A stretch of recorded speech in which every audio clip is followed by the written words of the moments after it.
Les damos la bienvenida a su tiempo devocional Palabra y Café, el aroma de la palabra del Señor en nuestros corazones, fortaleciendo nuestra fe. Con el pastor Richard Rodríguez. Por R12 Radio, más que radio, una voz que edifica tu vida. Bienvenidos. Ok, mis amados, para hoy en Palabra y Café, dice de la siguiente manera: Señor, fuiste traicionado por un precio de esclavo. Marcos capítulo 14, versículos 1 y 2. Allí vamos a estar, vamos a movernos a otra cita, les anunciaré previamente, por supuesto. Pero hoy quiero resaltar lo siguiente.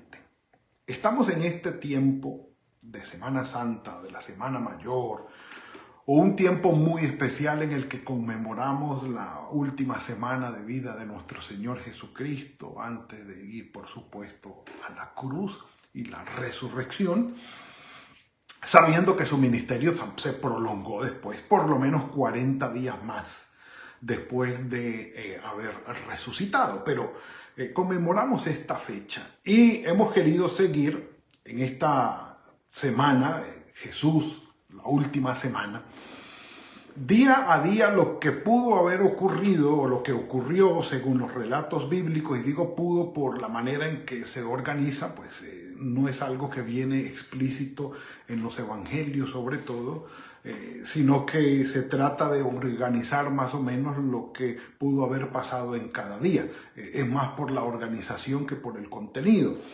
Pero hoy miércoles es un miércoles muy especial. Quiero decirles que hoy 5 de abril, a las 6 de la tarde, según el calendario judío, comienza la celebración del Pesaj. El Pesaj o la Pascua judía es la celebración, la conmemoración de la salida del pueblo de Israel de Egipto con la mano poderosa del Señor bajo la guía de Moisés. Esto se va a extender luego, esto termina mañana a las 6 de la tarde, solamente la Pascua como tal, según dicen los calendarios. Y se va a prolongar por 7 días más entre lo que es la fiesta de la Pascua y los panes sin levadura, que prácticamente vienen a ser la misma fiesta o la misma celebración. Y va a prolongarse durante 7 días más, es decir, va a durar hasta el 13 de abril, la semana que entra. Es una gran celebración, sobre todo porque aún sigue congregando a los judíos de todo el mundo que por estas fechas van para Jerusalén, para celebrar allí, o por lo menos para estar en Israel, si no en Jerusalén, en Israel, para celebrar y conmemorar el Pesaj estando allí. Y obviamente las comunidades judías de todo el mundo en su tiempo, pues también y en sus lugares van a celebrarla. Ahora, ¿por qué les digo esto? Precisamente hoy 5 de abril a las 6 de la tarde comienza esta fiesta. Porque en el capítulo 14 del Evangelio de Marcos dice, versículo 1 y 2, dice: después, 2 días después, era la Pascua y la fiesta de los panes sin levadura.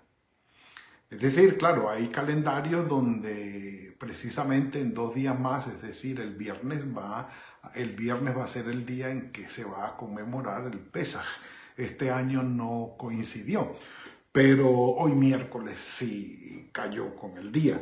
Y dice el texto de Marcos que 2 días después sería la Pascua y la fiesta de los panes sin levadura. Estamos hablando del miércoles como el día de esta última semana de nuestro Señor.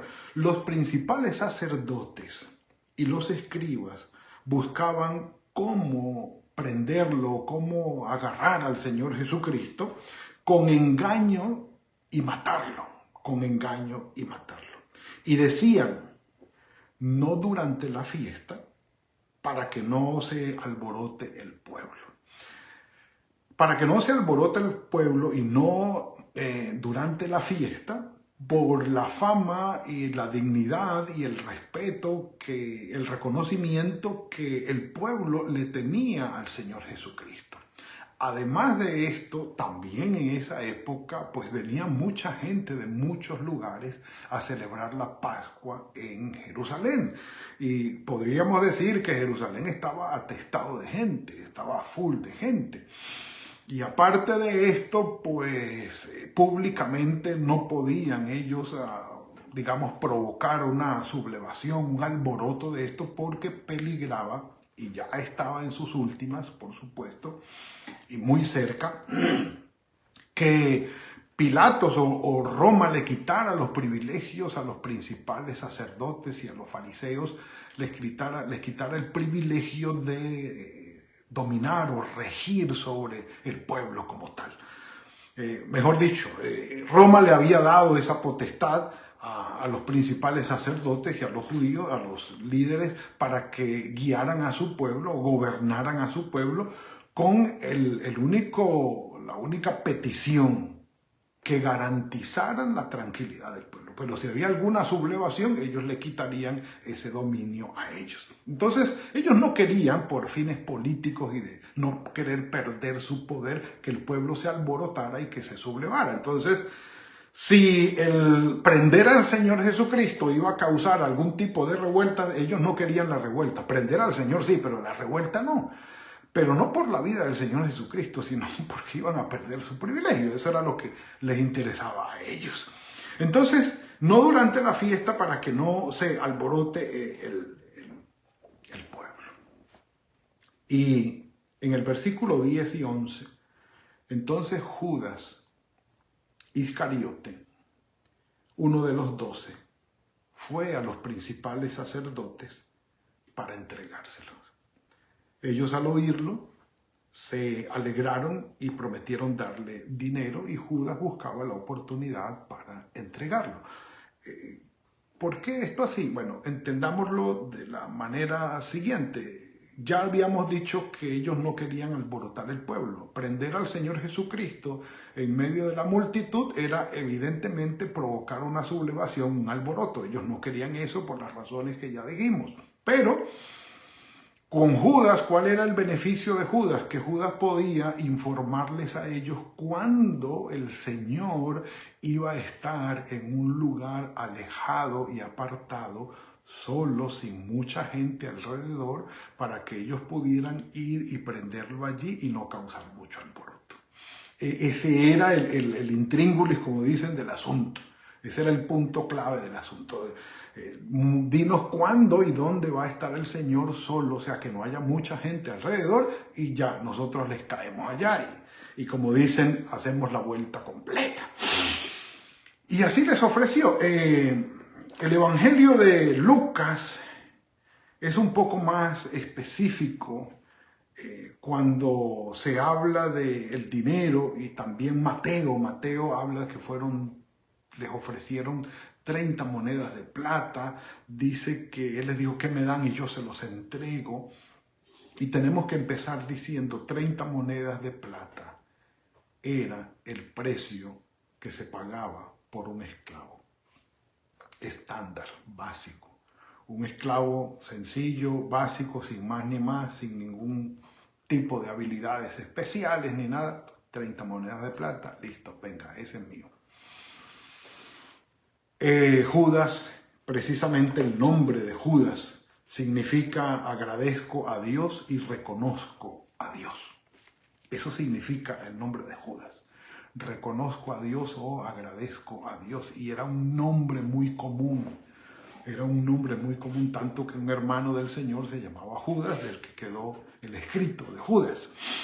Y aparte de eso, pues Iscariote, pues Ishkeriot era un hombre de Keriot. Keriot era el lugar de donde era Judas. Es interesante el significado del nombre. Agradezco a Dios, reconozco a Dios. Se pudiera decir que Judas tendría que ser un piadoso. Estuvo al lado del Señor. Y lo interesante es lo siguiente, que en Lucas se relata que él estuvo cuando el Señor fue ungido en Betania. y dijo: qué desperdicio es lo que se está haciendo aquí. ¿Por qué ungen al Señor con ese perfume tan costoso? Podría haberse vendido y habérselo entregado a los pobres, el dinero. Y Lucas declara que él no lo decía porque fuese muy piadoso llamar a los pobres, sino porque era ladrón.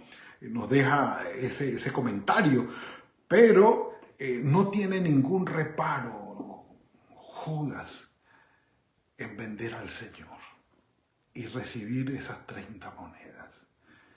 Definitivamente el corazón de Judas apuntaba a lo que ya evidentemente se sabía y se notaba. El Señor lo sabía. El Señor sabía que Judas iba a entregarle y que había hecho todos estos acuerdos. Cuando está con él el día de mañana, jueves, lo que tienes que hacer, hazlo pronto. Y Judas lo entendió, los demás discípulos no. Pero ese era el corazón de Judas.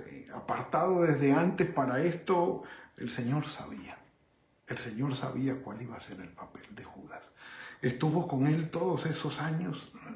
Sí, pero algo pudo más que él. Y algunos han dicho que ese algo tuvo que haber sido o el amor al dinero definitivamente, o por querer provocar una rebelión, es decir, entregar al Señor, y conociendo él el poder del Señor, el Señor no se iba a dejar apresar, y con esta medida de presión para que el Señor se defendiera, lograr de alguna manera una rebelión donde él saliera victorioso, porque se veía que ya iban a venir por él. Digamos que el dinero pudo haber sido una motivación de Judas, la parte política pudo haber sido una motivación de Judas, o el miedo, que es la tercera razón de la que hablan para la entrega que hizo Judas. El miedo diciendo: ya esto está perdido, yo tengo que mostrarme ante las autoridades como no a favor de él y congraciarme con los que están en autoridad, no reconociendo la autoridad ni los planes del Señor, sino la autoridad de los escribas y de los sacerdotes, los líderes del templo. Entonces fue a él fue a ellos y les entregó al Señor, por miedo. Y algunos dicen los tres. Fue por dinero, fue por querer sacar alguna ventaja, y bueno, por congraciarse con esto fue y lo entregó. Y si en algún momento el Señor resultaba que se manifestaba con todo su poder y acababa con todo ello y se establecía como rey, él podía decir al final: no, Señor, yo lo hice para provocarte y para empujarte para que hiciera esto, pero yo estoy contigo. Yo no sé si usted alguna vez ha estado con personas que a su lado le adulan y están al lado suyo, pero usted sabe que no están con usted, que no son fieles a usted, que hablan a espaldas suyas, que hablan mal de usted y que procuran el mal suyo. Pero cuando están al lado suyo, pues se muestran de otra manera. No al nivel de Judas, pero sí con las actitudes de Judas. Y es interesante, por un lado, que nuestro Señor Jesucristo sabía lo que Judas estaba haciendo. Un traidor, por las razones que haya sido, no valoró al Señor Jesucristo. Ya se sabía, algunos dicen Judas fue apartado para eso, pero ante su error, al igual que Pedro, y hay quienes comparan a Pedro y a Judas, Judas no se arrepintió y Judas buscó su propia salida. Pedro sí se arrepintió y se acercó al Señor y tuvo un mejor final, por supuesto. Por ese lado, bien, listo, así ocurrió.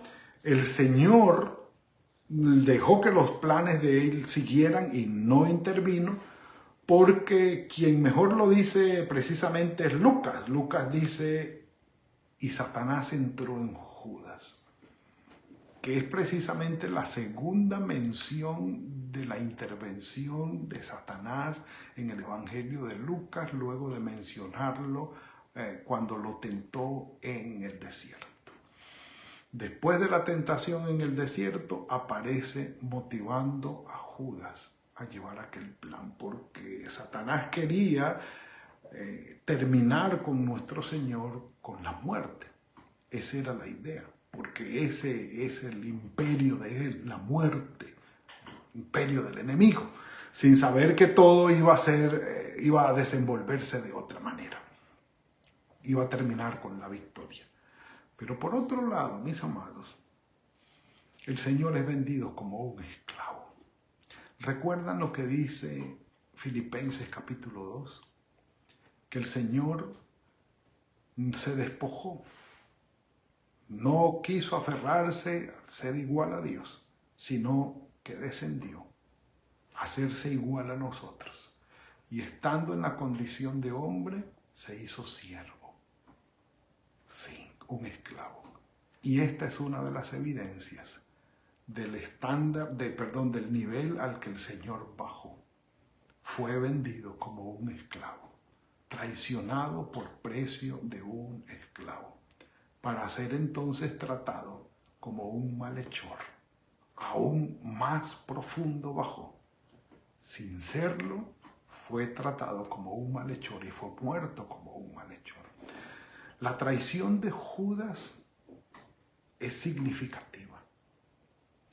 Pero así como lo dijo José, ustedes pensaron hacerme mal, pero el Señor cambió todo esto para bien. Judas igual, Satanás exactamente igual. Pensó que al usar a Judas como instrumento iba a hacerle daño, un daño fulminante y definitivo al Señor. Y no saben que el Padre Celestial está por encima de todo esto y es capaz de sacar de la más grande traición, de la más grande injusticia, de lo más aberrante que pueda haber registrado la historia de la humanidad.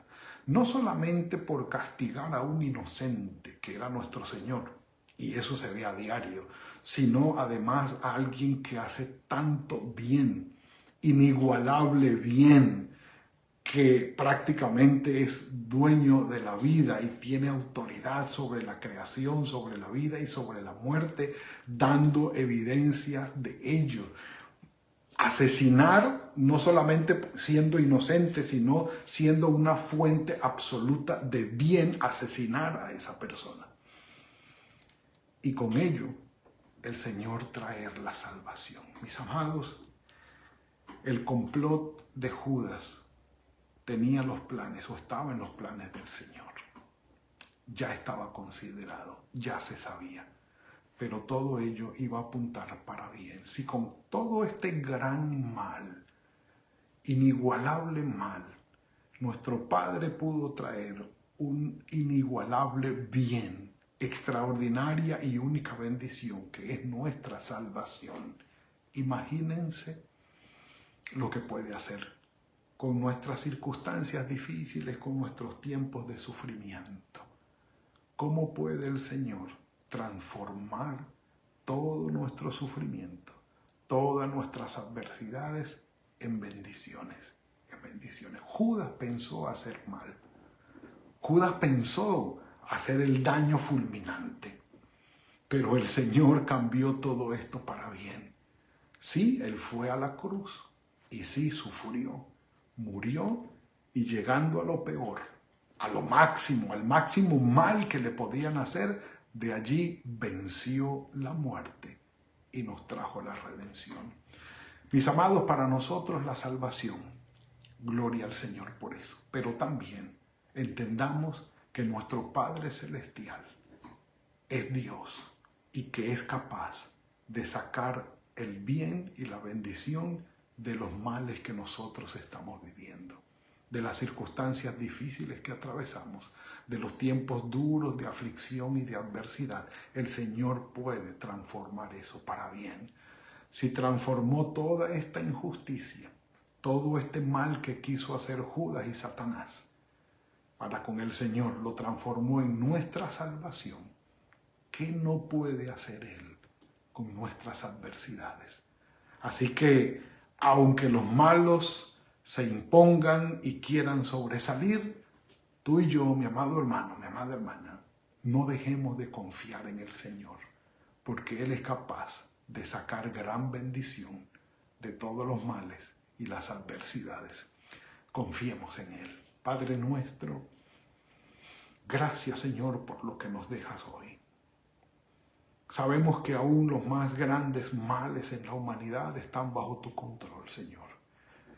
Y aunque muchos piensen hacer el mal, sabemos, Señor, que tú puedes cambiar todo para bendición, y en especial en nuestras vidas, Señor.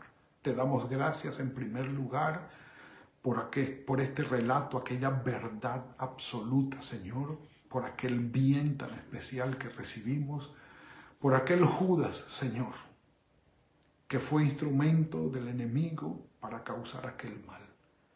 Gran lamentación sobre ellos, Señor, pero gran alegría, porque nos trajo la salvación. Y hoy, Padre, ponemos en tus manos nuestras vidas, que tal vez estemos atravesando por tiempos de adversidad y dificultad, por gran daño, gran sufrimiento, que podamos comprender que tú, que nos has dado la salvación y has sacado el mayor bien del más grande mal, puedas también convertir nuestros sufrimientos en bendiciones.